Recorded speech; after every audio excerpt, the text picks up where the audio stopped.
Top of the day, beautiful people. Top of the day. I can see. All right, beautiful people. Happy Sunday. Happy Sunday. It is July the 26th, 2020. We are on day 209, and we are reading Ezekiel 19, 20, and 21. All right, so let's go ahead and get started. All right, Ezekiel chapter 19. Sing this funeral song for the princes of Israel. What is your mother? A lioness among lions. She lay down among the young lions, and she reared her cubs. She raised one of her cubs to become a strong young lion. He learned to hunt and devour prey, and he became a man-eater. The nations heard about him, and he was trapped in their pit. They led him away with hooks to the land of Egypt. When the lioness saw that her hopes for him were gone, she took another of her cubs and taught him to be a strong young lion.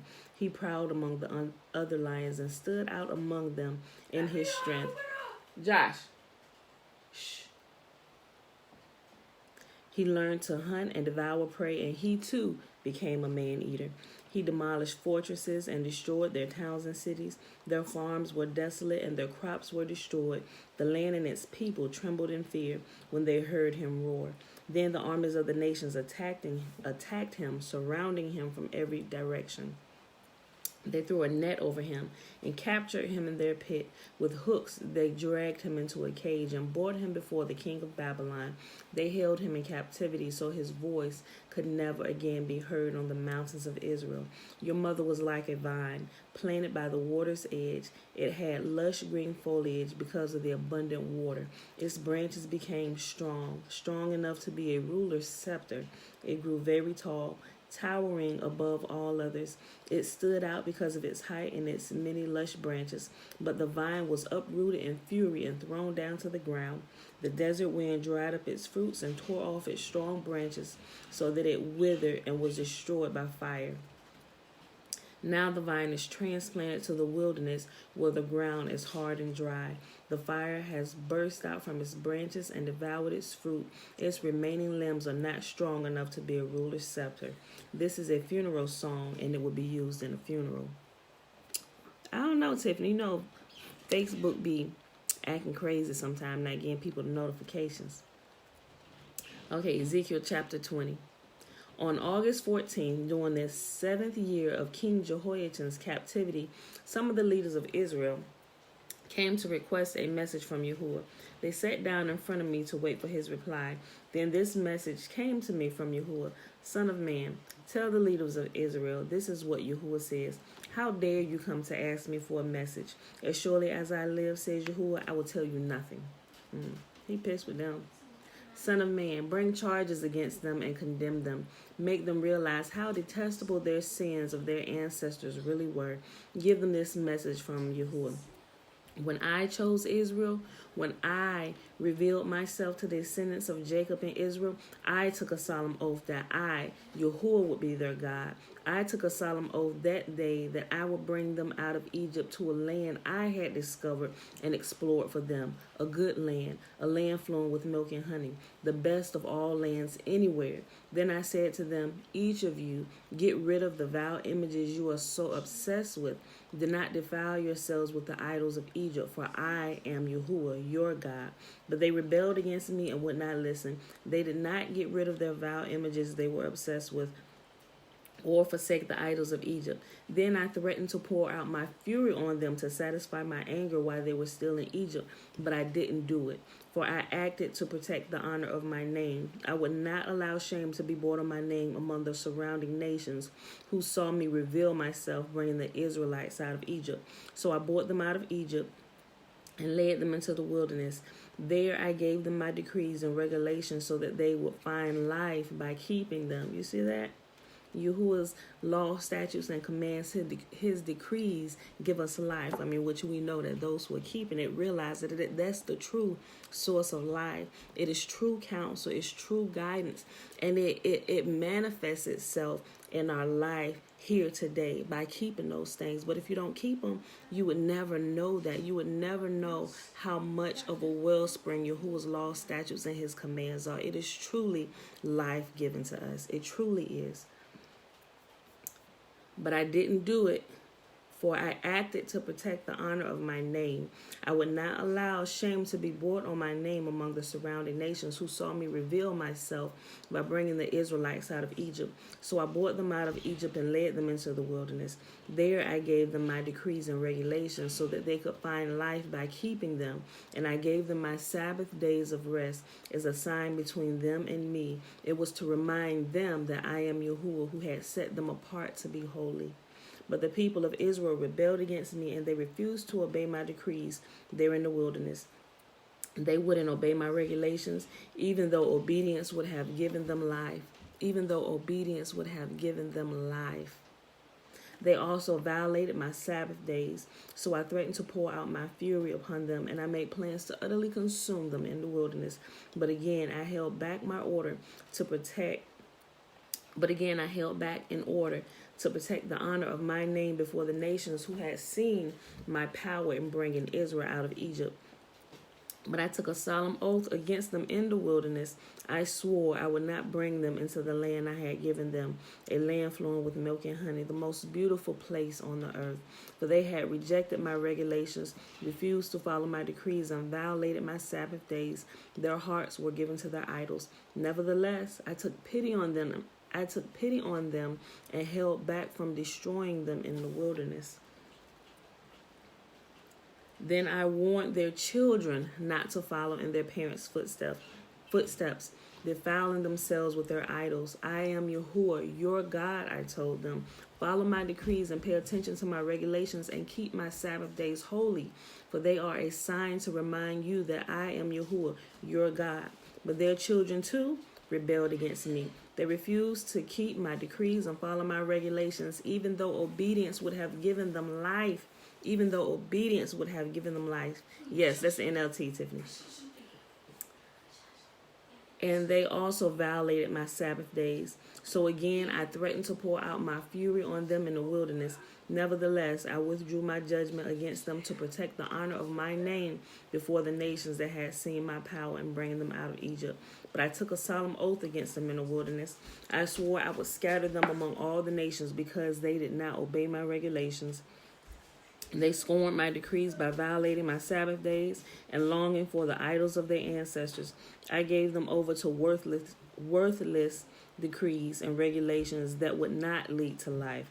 I let them pollute themselves with the very gifts I had given them, and I allowed them to give their firstborn children as offerings to their gods, so I might devastate them and remind them that I alone am Yahuwah.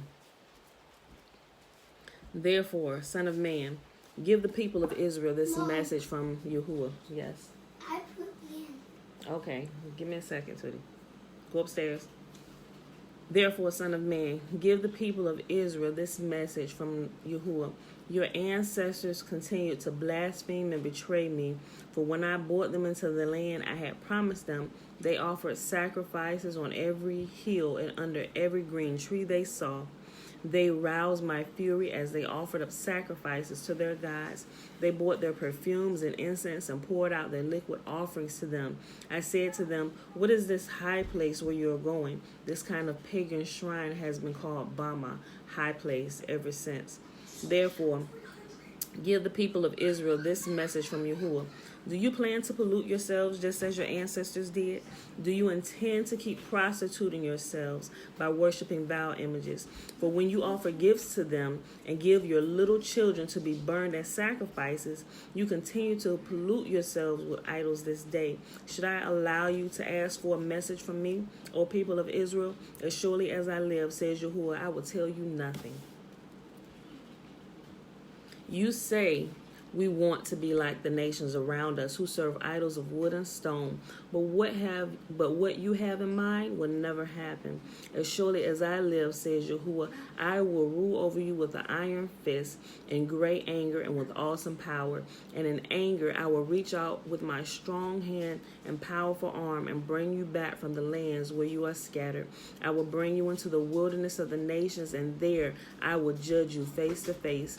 I will judge you there just as I I did your ancestors in the wilderness after bringing them out of Egypt. He's talking to us now. Sawubona, greetings, Uncle Nathaniel. He said, just as I did your ancestors. That's talking about a future generation that he going to do, right? I'm going to read that again. And in anger, I will reach out with my strong hand and powerful arm, and I will bring you back from the lands where you are scattered. I will bring you into the wilderness of the nations, and there I will judge you face to face. I will judge you there, just as I did your ancestors in the wilderness after bringing them out of Egypt, says Yahuwah. I will examine you carefully and hold you to the terms of the covenant. Does it look like the covenant done away with and we're supposed to still be keeping? He said, I am going to examine each of you closely in regards to this covenant that I gave you to see if you've been keeping it. I'm telling y'all. Verse 36, I read it again.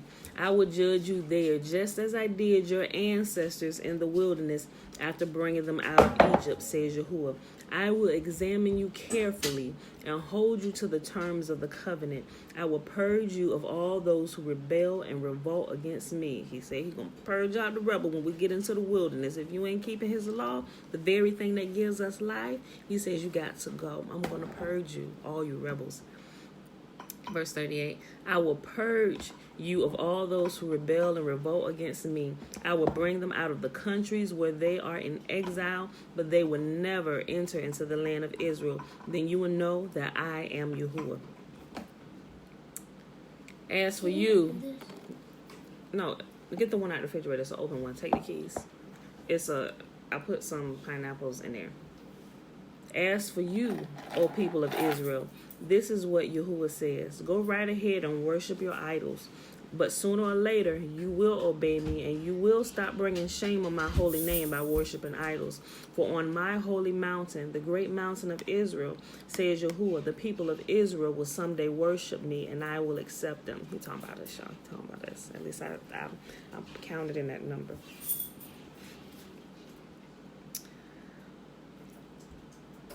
For on my holy mountain, the great mountain of Israel, says Yahuwah, the people of Israel will someday worship me, and I will accept them.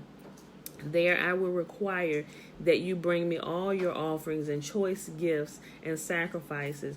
When I bring you home from exile, you will be like a pleasing sacrifice to me, and I will display my holiness through you as all the nations watch. Then when I have brought you home to the land I promised with a solemn oath to give to your ancestors, you will know that I am Yahuwah.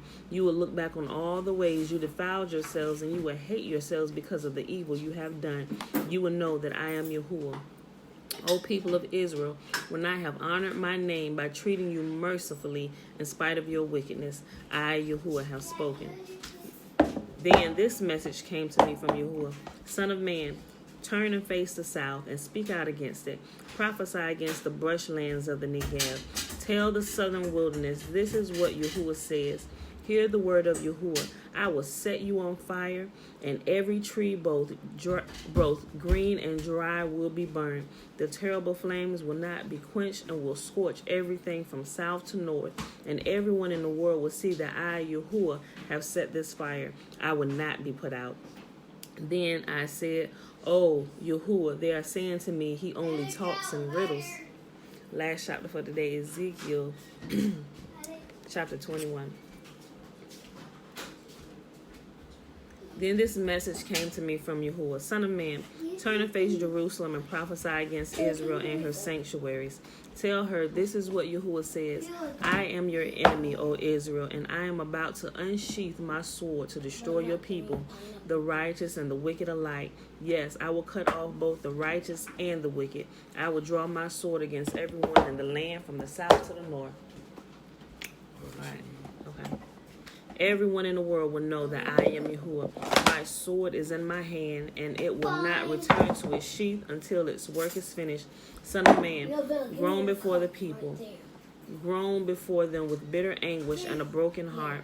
When they ask, why are you groaning? Tell them, I groan because of the terrifying news I have heard. When it comes true, the boldest heart will melt with fear. All strength will disappear. Every spirit will faint. Strong knees will become weak as water. And Yahuwah says, it is coming. It is on its way. Then Yahuwah said to me, Son of man, give the people this message from me. A sword is being sharpened and polished. It is sharpened for terrible slaughter, and polished to flash like lightning. Now will you laugh? Those far stronger than you have fallen beneath its power. Yes, the sword is being sharpened and polished. It is being prepared for the executioner. Son of man, cry out and wail. Pound your thighs in anguish, for that sword will slaughter my people and their leaders. Everyone will die. It will put them all to the test. What chance do they have, says Yahuwah? Son of man, prophesy to them. Clap your hands and take the sword and brandish it twice, even 3 times, to symbolize a great massacre. The great massacre facing them on every side. Let their hearts melt with terror, for the sword glitters at every gate. It flashes like lightning and is polished for slaughter. O sword, slash to the right, then slash to the left, wherever you will, wherever you want. I too clap my hands, and I will satisfy my fury. I, Yahuwah, have spoken. This is the message that came to me from Yahuwah. Son of man, make a map and trace 2 routes on it for the sword of Babylon's king to follow. Put a signpost on the road that comes out of Babylon where the road forks into 2. One road going to Ammon and its capital, Rabbah, and the other to Judah and fortified Jerusalem. The king of Babylon now stands at the fork, uncertain whether to attack Jerusalem or Rabbah. He calls his magicians to look for omens. They cast lots by shaking arrows from the quiver. They inspect the livers of the animal sacrifices. The omen is in his right hand. The omen in his right hand says Jerusalem. With battering rams, his soldiers will go against the gates, shouting for the kill. They will put up a siege tower and build ramps against the walls. The people of Jerusalem will think it's a false omen because of their treaty with the Babylonians. But the king of Babylon will remind the people of their rebellion. Then he will attack and capture them. Therefore, this is what Yahuwah says again and again. You remind me of your sin and your guilt. You don't even try to hide it. In everything you do, your sins are obvious for all to see. So now the time of your punishment has come. O you corrupt and wicked prince of Israel, your final day of reckoning is here. This is what Yahuwah says. Take off your jeweled crown, for the old order changes. Now the lowly will be exalted, and the mighty will be brought down. Destruction, destruction. I will surely destroy the kingdom, and it will not be destroyed until the one appears who has the right to judge it. Then I will hand it over to him. And now, son of man, prophesy concerning the Ammonites. And hey, chill. Prophesy concerning wait. And now, son of man, prophesy concerning the Ammonites and their mockery. Give them this message from Yahuwah. A sword is drawn for your slaughter. It is polished to destroy, flashing like lightning. Your prophets have given false visions, and your fortune tellers have told. The sword will fall on the necks of the wicked, for whom the day of final reckoning has come. Now return the sword to its sheath, for in your own country, the land of your birth, I will pass judgment upon you. I will pour out my fury upon you and blow on you with the fire of my anger. I will hand you over to cruel men who are skilled in destruction. You will be fuel for the fire, and your blood will be spilled in your own land. You will be utterly wiped out, your memory lost to history, for I, Yahuwah, have spoken. And that, my beautiful people, is our reading for today. That was Ezekiel 19, 20, and 21. It is day 209, Sunday, July the 26th, 2020. Y'all, we about to be in August. So let's go ahead and do the blessing, because you can tell my background is loud as all get out this morning. Numbers chapter 6, verses 22 through 27. And Yahuwah spake unto Moses, saying, Speak unto Aaron and unto his sons, saying, On this wise ye shall bless the children of Israel, saying unto them, May Yahuwah bless us and keep us. May Yahuwah make his face to shine upon us and be gracious unto us. May Yahuwah lift up his countenance upon us and give us his peace. And they shall put my name upon the children of Israel, and I will bless them. All right, beautiful people, I love you. I see you bright and early in the morning, 7:15 a.m. Peace. Mom.